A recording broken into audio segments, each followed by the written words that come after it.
매주 화요일에는 현역 여야 의원과 함께하는 정치화투 시간 마련되어 있는데요.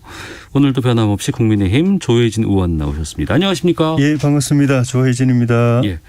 그리고 오늘 특별하게 모셨습니다. 더불어민주당 전재수 의원 자리하셨습니다. 안녕하십니까? 불러주셔서 고맙습니다. 전재수입니다. 예. 저희 시간에 전화로는 몇 번 인터뷰를 네, 저희가 드리고 하고 말씀드려 주셨는데 시사본부 스튜디오에는 처음 나와주셨어요. 그렇습니다. 예. 분위기가 어떠세요? 분위기 늘 단란하고 네, 예, 상당히 좀 뭐 아기자기하고 그래 좋네요. 보기 좋습니다. 예. 오늘 오전에 그 민주당 의총 있었죠?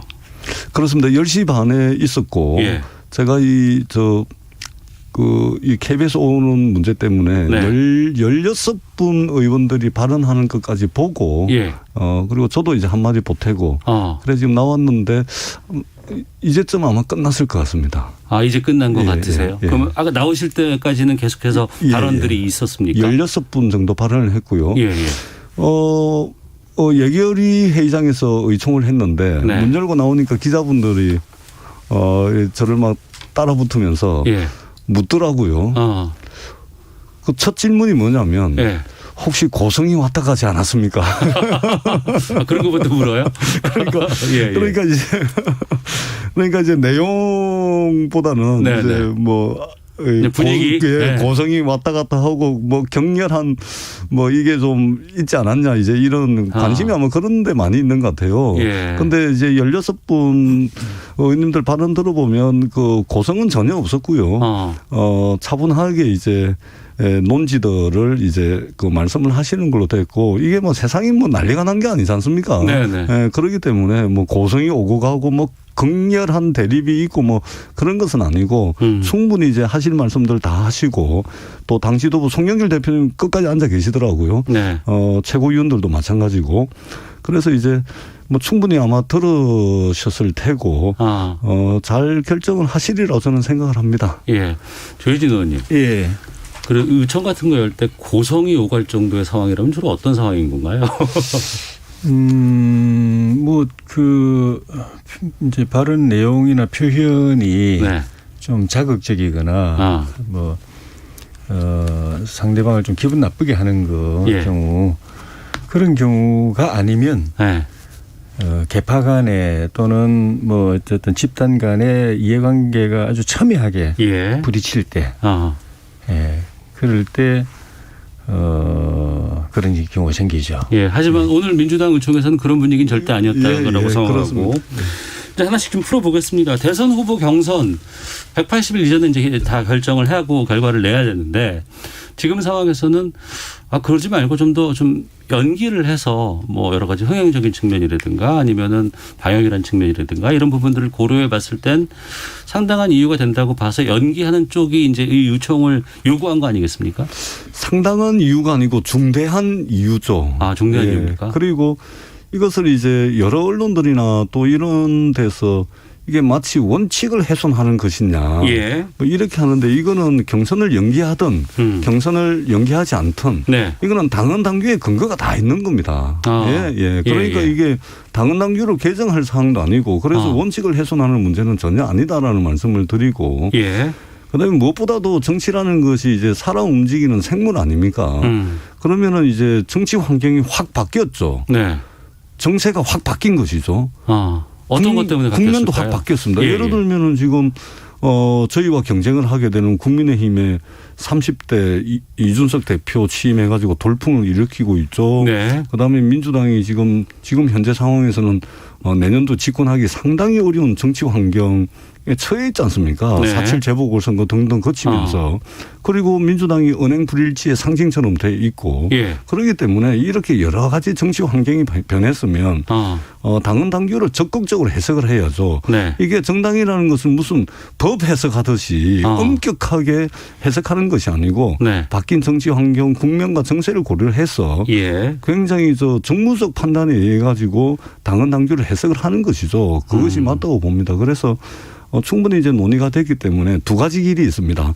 당 지도부가 최고위 회의를 통해서 예정대로 할 것인지 네. 아니면 최고위 의결을 통해서 당무위원회로 넘겨서 거기서 결정을 할 건지 네. 두 가지 길이 있는데 2012년도 대통령 선거의 경우에도 지금처럼 180일 전에 후보를 뽑게 돼 있었는데 네. 그것을 당무위원회 최고위원회 의결을 통해서 당무위원회로 회부를 해서 당무위원회 의결을 통해서 180일 전을 80일 전으로 고친 적이 있습니다. 그때는 런던 올림픽 때문에 네. 그때는 국민의힘도 마찬가지거든요. 그러니까 전국 순회 경선을 해야 되는데 런던 올림픽 이제 그 운동 경기 봐야 되니까 국민들의 관심이 떨어질 수 있다 해서 연기를 한 적이 있거든요. 예. 예. 아마 전례가 있었다. 그렇습니다. 예.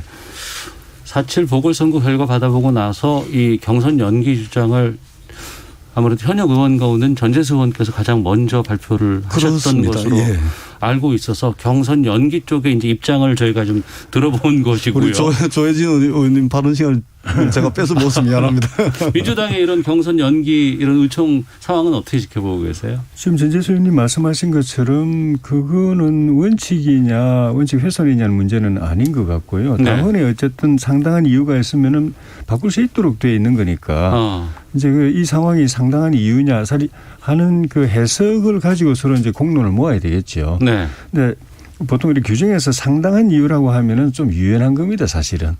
규정에서의 상당한 이건 유연한 것이다. 예. 상당히 그 바꾸는 걸 어렵게 하려고 하면은 규정에 뭐 불가피한 사유가 있으면 네. 또는 뭐 그대로 진행하는 게 불가능한 상황이면 이런 식으로 상당히 좀 강하게 규정을 하는데 네. 상당한 이유가 있으면 바꿀 수 있다고 하면 사실은 그 굉장히 유연하게 일정 조정을 할 수 있도록 해놓은 거라고 이제 봐야 되는 거고 이제 다만 이제 현실은 그 후발주자 입장에서는 그 어쨌든 이대로 가면 이재명 대세론이 굳어지니까 네. 어떻게 뭐 해볼 수 없는 상황이고 또 선발 주자 입장에서는 이대로 가면 이기는데 굳이 변수를 만들어낼 필요가 있는가 하는 그런 뭐 저 판단이 있을 것이고 네.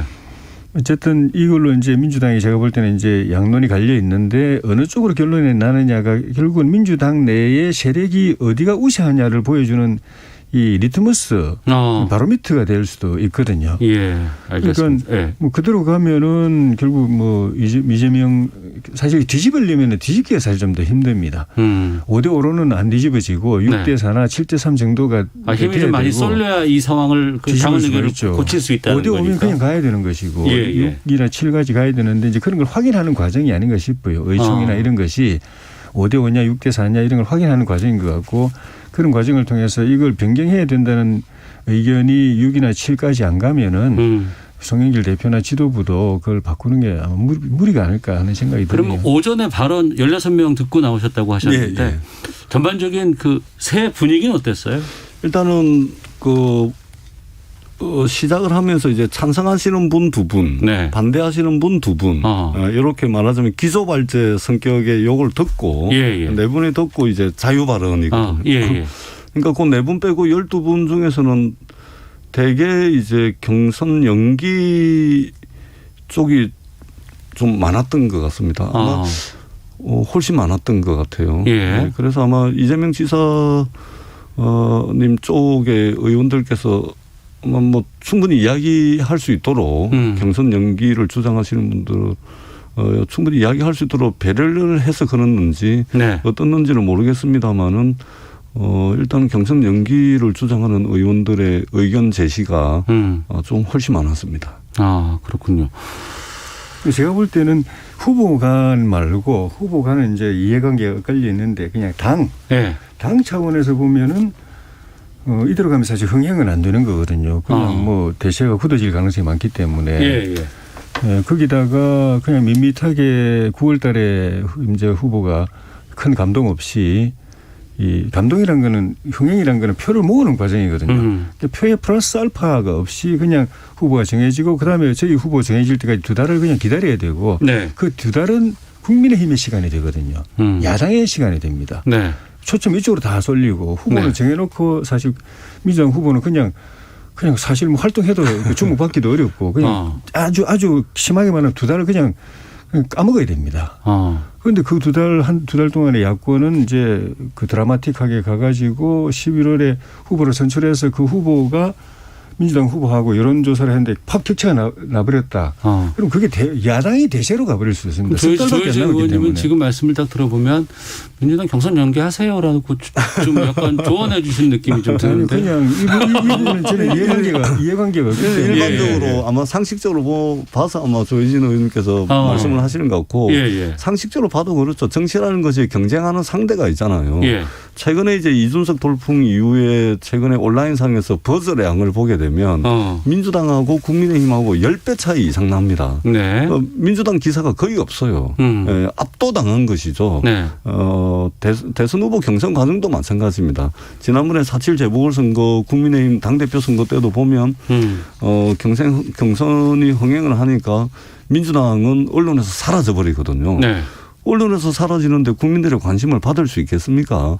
그러니까 후보 선출 과정을 압도당함으로 인해서 그걸로 선거가 끝날 가능성이 있습니다. 그래서 적어도 이제 경쟁하는 상대가 상대에 맞춰가지고 정무적으로 좀 유연하게 국면에 유연하게 대응을 해 나가는 것이 마치 이게 법원에서 법 해석하듯이 당헌당규를 해석을 하는 것은 이 집권을 목표로 하는 정당에 있어서는 사실은 맞지가 않는 것이죠. 근데 일반 국민 입장에서는 아니 그거는 이제 민주당 내에서 이제 처리하고 해결해야 될 문제지만 그렇습니다. 해결인데 왠지 그 뉴스를 보고 있으면 민주당 내에 좀 분란이 나오고 아니면은 여러 경쟁하는 그 경선 후보들 간의 갈등이 더 표출되는 부분들 때문에 굳이 이렇게까지 하냐 그냥 원래 기존에 정해놨으면 당헌당규 들어가면 되지 않겠느냐라고 얘기하시는 분들도 계시거든요. 그러니까 경선을 연기해도 당헌당규대로 가는 겁니다. 예. 연기를 해도. 네. 그러니까 상당한 사유인데 이 지금 상당한 사유는 아까 우리 조혜진 의원 말씀을 하셨지만 굉장히 이건 뭐냐면은 어떤 정치 환경 아까도 말씀드렸듯이 정치 환경 국면 정세의 변화에 대해서 당 지도부가 상당히 좀 유연하게 대응을 할 수 있도록 당헌당규의 룸을 만들어 놓은 겁니다. 그러니까 적극적으로 해석을 하는 게 맞죠. 그러니까 경선을 연기를 하든 연기하지 않든 그거는 당헌당규의 두 가지 선택의 경우에도 불구하고 근거 규정이 다 있습니다. 당헌 22조와 당헌 88조에 규정이 있기 때문에 이게 당헌을 원칙을 훼손하는 것이다. 이게 전혀 아니라는 말씀을 다시 한번 드리겠습니다. 국민의힘은 지금 어떻게 돼 있어요? 저희는 11월 9일까지 선출하게 돼 있죠. 11월 9일. 120일. 그럼 120일 전에 선출하게끔 되어 있고. 그럼 국민의힘은 그 120일도 바꿀 수 있는 규정이 또 안에 있습니까? 저는 그거 확인해 못 봤는데 저기 아마 웬만한 그 정당은 다 그런 예외 규정이 있을 겁니다. 왜냐하면 그걸 갖다가 이게 천지지변도 정치 상황의 변화도 있지만 천지지변도 있을 수가 있는데 물론 그게 없으면 또 당헌당규 바꾸면 되니까 뭐 방법이 없는 건 아니지만은 대체로 대개는 그런 규정을 두고 없으면은 당헌당규 개정해서 국민의힘도 있을 겁니다. 왜냐하면 2012년도에 여야를 막론하고 런던 올림픽 때문에 다 바꿨습니다. 그래서 국민의힘도 아마 그 규정이 있을 겁니다. 근데 제가 볼 때는 이제 이게 민주당의 그 핵심은 이게 변경이 되든 그대로 가든 어느 한쪽이 작은 싸움에서 승패가 일단 전초전에서 승패가 그렇죠. 유불리가 좀 있기 때문에. 그런데 진 쪽에서 결과에 그 결론에 이제 승복하느냐. 결국 핵심은 그거 같아요. 이제 그 작은 일단 전초전에서 이렇게 결판이 났는데 당의 정체성, 동질성, 이거는 통합성 이것이 그대로 유지가 되어서 대선에 지장 없이 가느냐 아니면 그 과정에서 이게 형식상으로는 받아들일 수밖에 없지만 내면적으로는 결과를 못 받아들여 가지고 이제 내적 분열이 있느냐 아니면 이 갈등을 진통을 겪지만 그걸 극복해 가지고 또 뭐 어떤 쪽으로 결론이 나든 간에 또 이제 단일 대우로 쭉 가느냐 하는 그게 오히려 국민들이 보는 그 관심 포인트가 아닐까. 결론이 어느 쪽으로 나는가는 사실 국민들의 이해관계에 별로 없는데 후보 간의 이해관계에 있는 거지. 알겠습니다. 청취자 의견 좀 소개해드리겠습니다.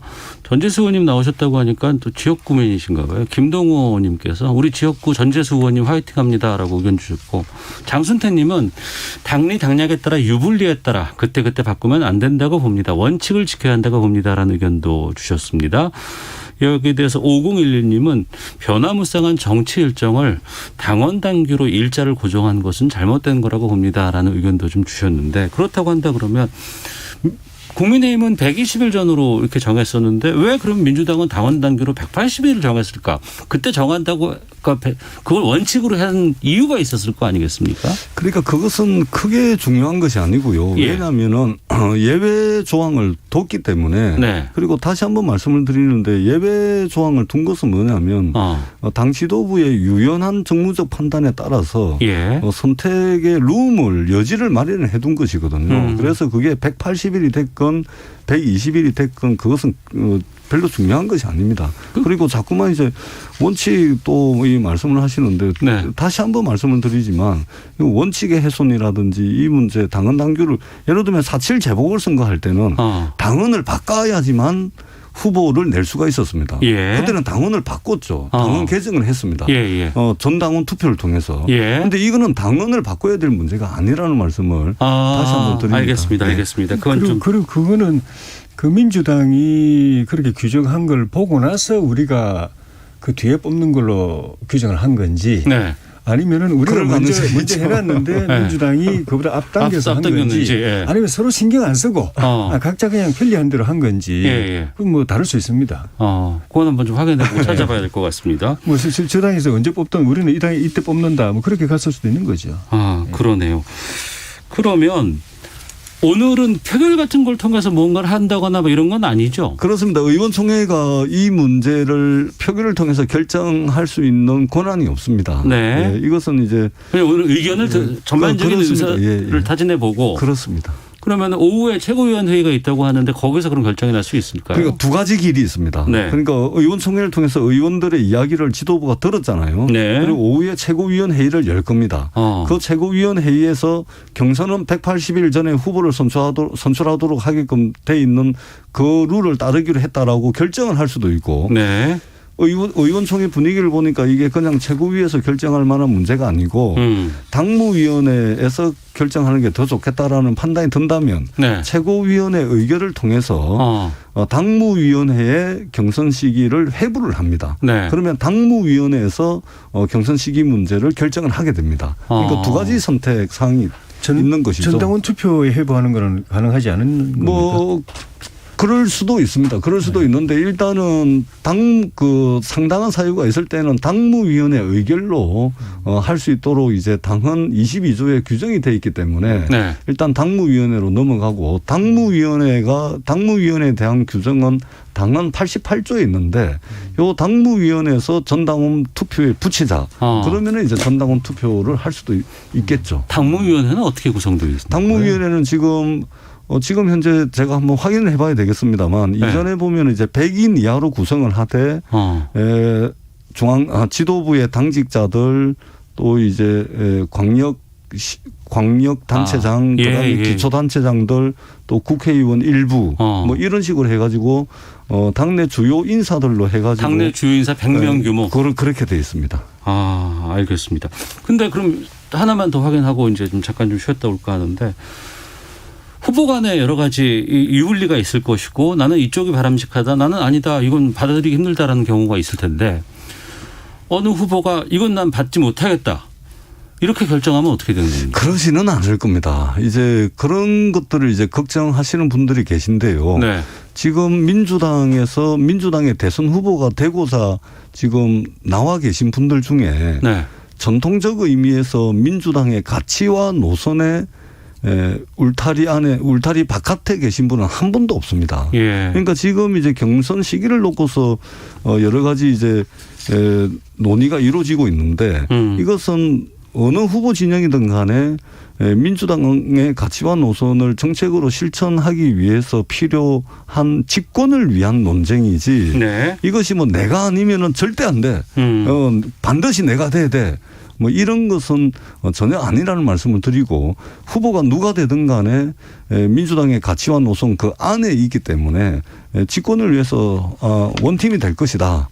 이렇게 생각을 합니다. 그럼 오늘 오후에 열린 최고위원회에서 일정 정도 어떤 방향으로 갈지에 대한 것들은 발표가 나오겠네요. 그 두 가지 선택 상황 중에 하나를 선택을 할 가능성이 있고 또 어떻든 늦어지더라도 6월 안에는 이 문제는 이제 결론이 날 것 같습니다. 알겠습니다. 네, 정치와투 돌아왔습니다. 이른바 윤석열 엑스파일 논란입니다.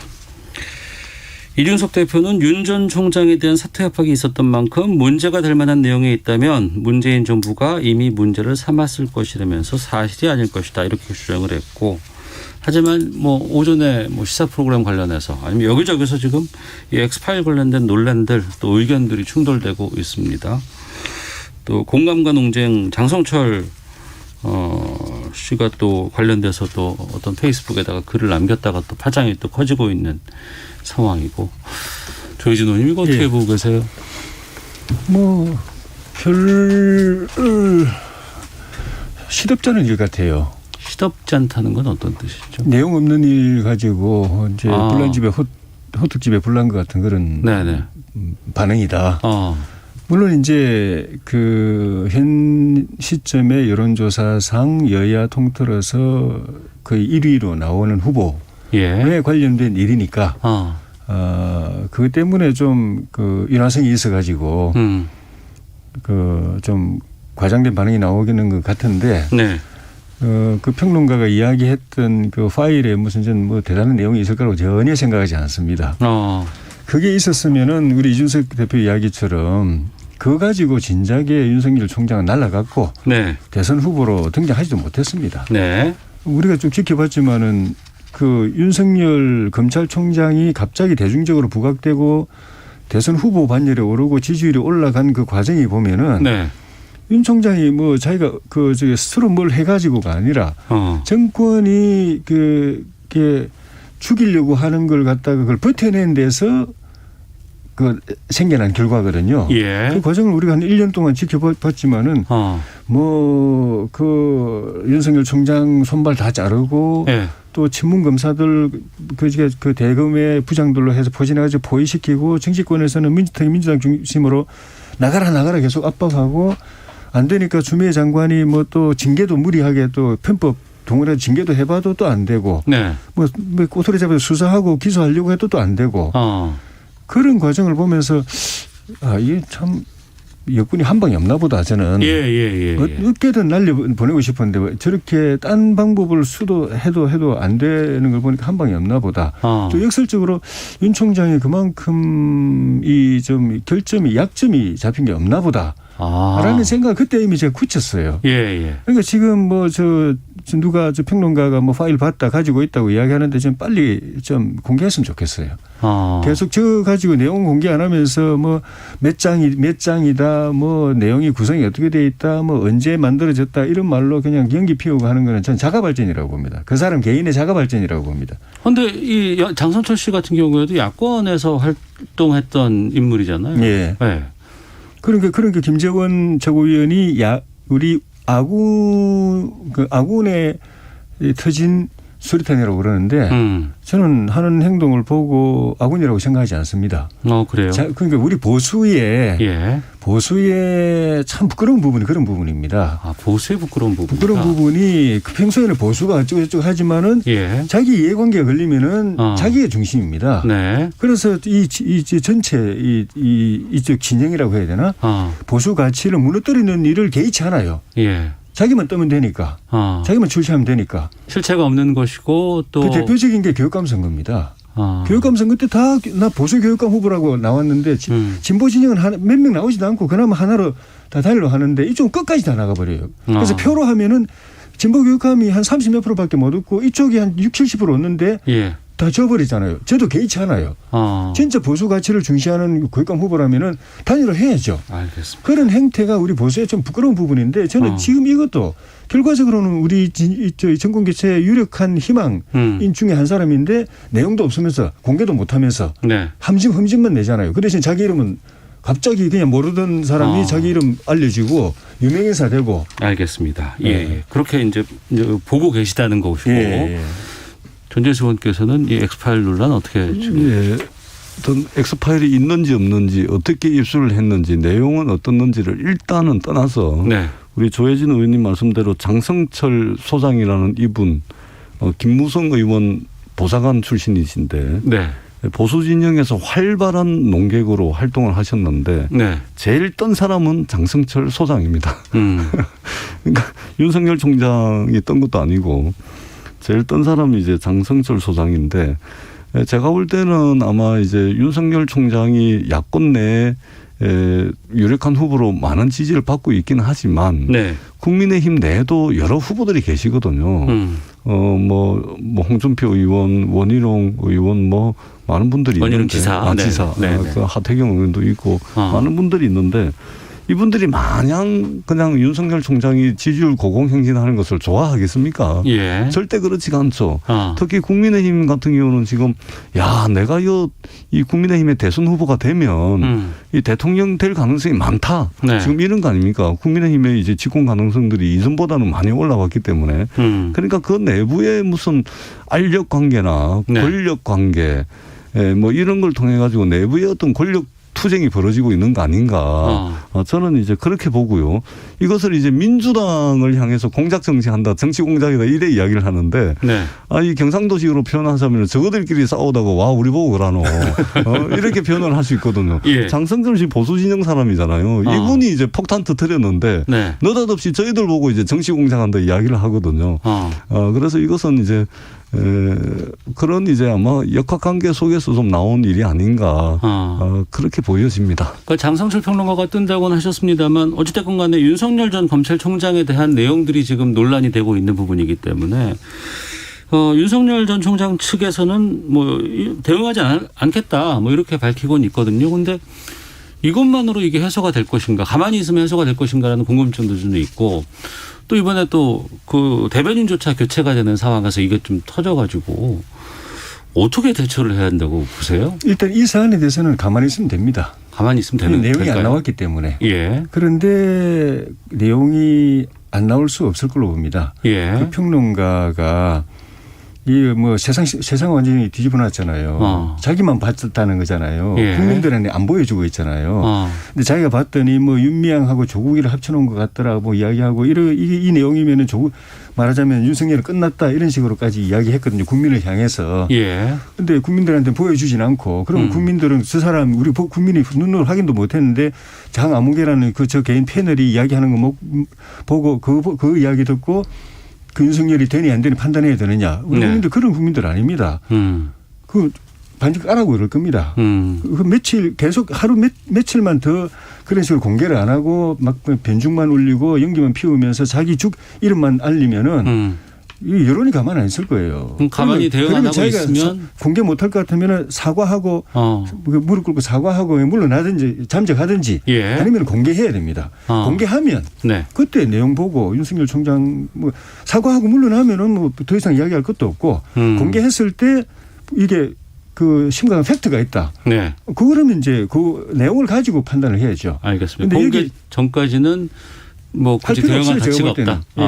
오히려 말려드는 겁니다. 예. 이 사람 더 키워주는 겁니다. 공개가 될까요? 그런데 제가 볼 때는 국민의힘도 그렇고 민주당도 그렇고 윤석열 총장의 그동안의 행보에 대해서 여야 막론하고 할 거 없이 걱정 반 우려 반 그렇습니다. 물론 이제 국민들께서 윤석열 총장에 대해서 기대하는 국민들의 열망이 일정 부분 있긴 합니다만 우려 반 이제 뭐 걱정 반인데 왜 그러냐면은 지금 윤석열 전 총장의 행보라는 것이 이게 수십 년간 검사의 한계를 그대로 보여주고 있습니다. 정치 참여 선언도 안 했는데 대변인을 떡 앉히고 그래놓고 뭐 며칠 가다 못해서 또 해고해버리고 또 오늘은 뭐 전 국조실장을 또 영입을 했다던데 아니 정치 참여 선언도 안 하고 이게 누가 영입했다가 잘라쁘고 몇 명 대도 안 한 사람들하고 소통도 안 돼가지고 뭐 불상사 나쁘고 지금은 또 X파일까지 나왔는데 저도 그 내용은 못 봤습니다만 이 여의도에 윤석열 총장 그리고 그 부인 그리고 그 장모님과 관련해 가지고 엄청나게 많은 이야기들이 여의도에 다니고 있습니다. 물론 거기에는 뭐 전혀 사실과 틀린 이야기도 있겠지만 일부 또 맞는 이야기들도 있거든요. 그다음에 인터넷에 윤석열 또는 윤석열 장모 또는 윤석열 부인 치면은 인터넷에도 그런 이야기들이 많습니다. 이것은 국민의 선택을 받고자 하는 국가 지도자가 국민들께 해명하고 소상하게 설명하는 것이 국민들에 대한 예의죠. 그 지도자가 갖춰야 될 기본적 품성입니다. 이걸 안 하기 때문에 지금 이런 문제가 생기는 거거든요. 이게 글쎄 언제까지 갈지 또 뭐 내용이 공개가 될지는 모르겠습니다만 이건 좀 앞으로 당분간은 좀 실체가 나올 때까지는 계속해서 좀 논란이 될 것 같고 아니면 또 누가 뭐 그냥 접건 간에 정리가 될 거 안에. 근데 그 사람이 그 공개 안 하고 계속 언론 플레이만 하고 버티기 힘들 겁니다. 아, 알겠습니다. 청취자 의견 소개하면서 맞춰야 될 것 같은데 0392님은 검찰총장 윤석열과 정치인 윤석열이 같습니까? 정치인이 된 이상 철저하게 검증을 거쳐야겠죠라는 의견도 있고 0369님은 예전 정권에서는 검찰총장의 혼외자 문제를 흘리며 사퇴시키기도 했습니다. 가족 문제로 사퇴시킬 수 있었다면 지금 정권이 진작에 했다고 하시는 건 아니라고 봅니다라는 의견도 있고 김세정님은 엑스파일은 물타기나 공작 정치일 뿐입니다. 이미 세간에 다 퍼진 내용을 새삼스럽게 대두시키다니요. 관심 없습니다라고. 각자 입장에서 다양한 의견들 지금 보내주고 계십니다. 어디까지 갈지 계속 살펴보도록 하겠습니다. 정치와투 민주당의 전재수 의원, 국민의힘 조혜진 의원 두 분과 함께했습니다. 두 분 말씀 고맙습니다. 네, 고맙습니다.